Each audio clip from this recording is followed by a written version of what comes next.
Hey, camera rolling. Mark. And action! True Detective takes the form of a manhunt. So it's more of a thriller than any kind of whodunit. It's a very unique story, told in a very unique way. I don't want to live in history. I don't want to know anything anymore. It's not like anything I've read or done before. It's really about two men and how they have to face who they are over the course of 17 years. It's like you're watching a film, but it is episodic. It's truly riveting. As a fan, as an actor, I want more. You put a ceiling on your life because you won't change. You're only as the Lord made you. The solution was right under my nose, and I was watching everything else.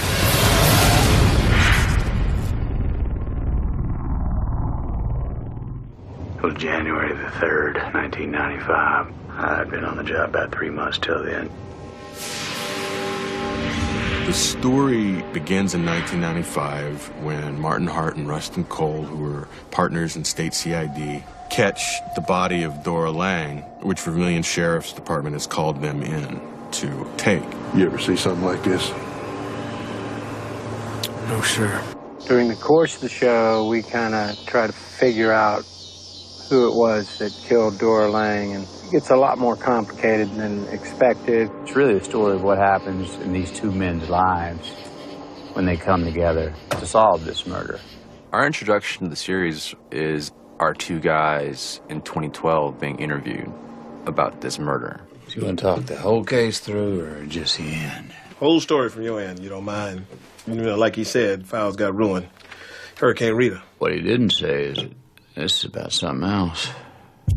The narrative itself is the 2012 versions of Hart and Cole telling the story of their investigation of the murder of Dora Lang and Cole's later idea and obsession that there might be more people involved.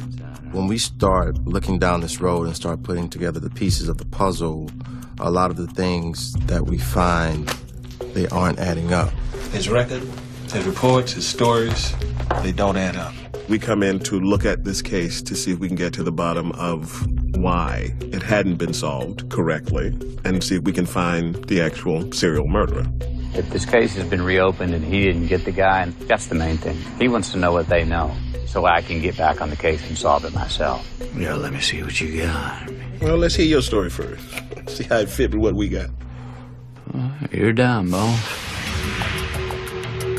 When you initially meet our characters together, there's quite a lot of butting heads. I'm a very sociable, gregarious person, and he is just the opposite. Cole's a real loner.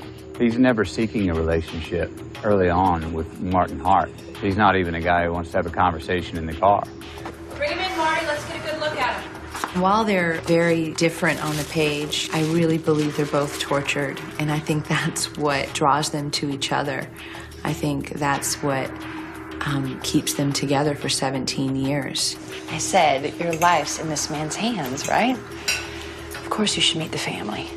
The classic sort of buddy cop film is always based on conflict. Without conflict, you don't have drama. One of the fundamental things I like with Matthew and Woody is that these are men with children and wives, and they live with responsibility.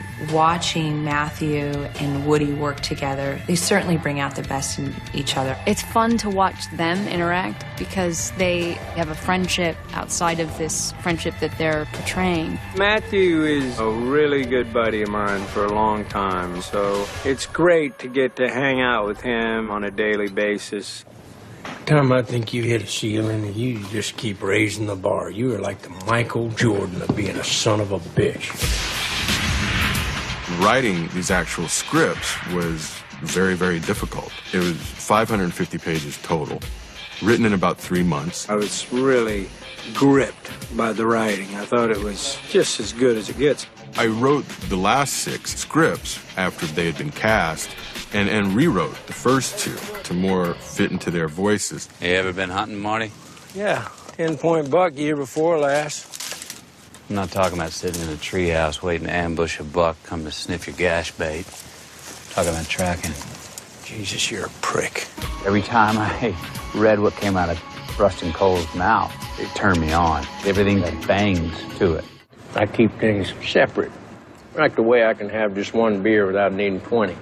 People incapable of guilt usually do have a good time. One of the biggest things you're trying to figure out when you're directing on your own is, breaking down characters. So, to have the writer on set to talk about character collectively with the actors is a huge resource. That social enterprise has actually been, for me personally, as a guy who has spent a lot of time alone in a room typing on a keyboard, it's been fantastic.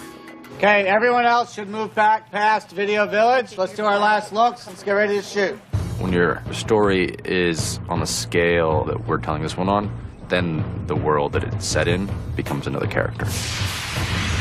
A lot of the buildings and topography, the swampy spookiness of the South is the backdrop that the story already fits in. It's a really densely green sort of landscape mixed with the sort of industrial detritus of refineries and other industries.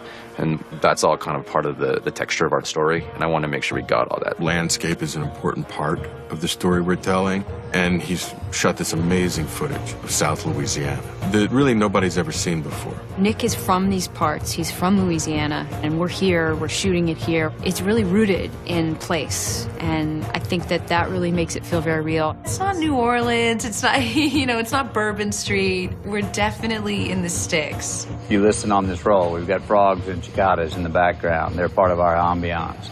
Mother Nature is the queen. She is the ruler down here. The first thing you have to contend with here is the weather.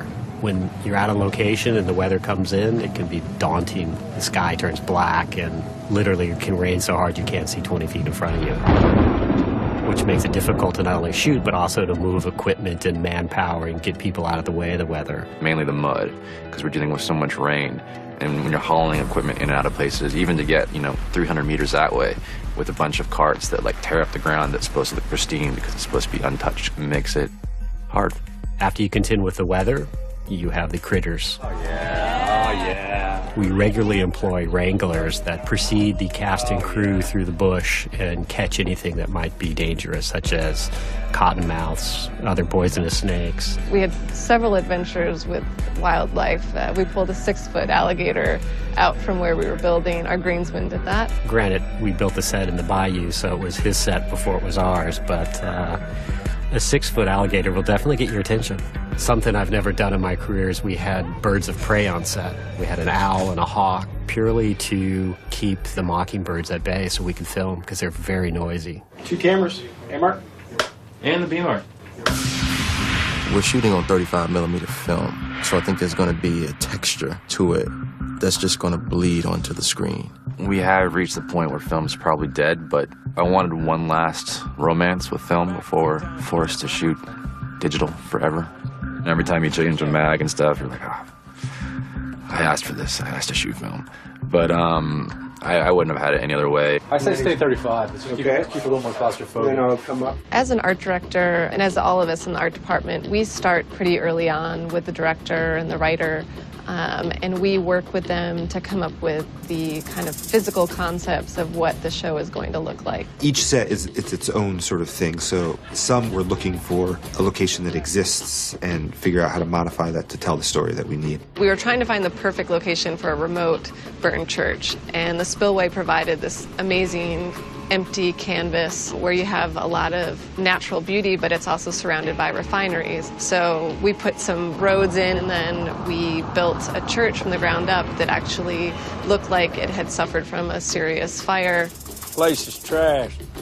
We also built a mess shack. Again, we started with nothing. It was a construction site when we got there, so just sand on the ground. We asked the people to stop mowing, and we sprinkled a little seed and added some of our own plants. In a very short period of time, there's plants knee height. It's pretty spectacular.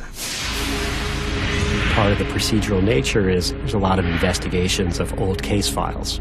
All those case files have to show crime scene photos, dead bodies. We have created every single crime scene. So we've taken people and we've made them up to be dead with various strangulation, gunshot wounds, stab wounds. Because it's 1995, we wanted to depict them as they were, so they're all taken on film and processed on film. There's no digital stills used until digital technology becomes part of the story. All our photos, all our photo stock, our papers, everything that I've had to do, we've had to try and do it as period correct as possible. Any of these look familiar to you? Now that looked like something my old auntie taught us how to make when I was a tech. What are they? Some folks call them bird traps. Old auntie told us that they were devil nets. The killer leaves his calling cards, these little sculptures. They're sort of a signifier of a mood and a feeling of dread. We kind of started with these ideas, passing ideas around about Cajun bird traps. And I think that the serial killer looked at his victims as the birds. In some ways, they're almost like voodoo pieces that are very ominous. I just created what I thought was beautiful. And then you take it out of my studio and put it into a context where the whole dynamic changes. So it's been very interesting that way. Let's get these twig things bagged. Same with the crown. A lot of the research we also did was in the history of rural Mardi Gras. We see these crowns in photographs from different time periods as part of these rural Mardi Gras traditions. This is the original one for the original crime scene.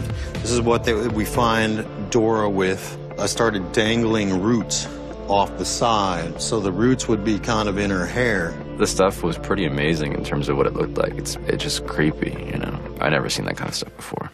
Just what is it you think we found, Mr. Cole? Something deep and dark, detectives. Something deep and dark. This story is really about something darker and deeper than a serial killer. It's more of a manhunt for a creature out in the tall grass that you can't see. We got a rabid dog out there, and we got to put him down. You'll go on this journey with these characters and try to put the pieces together.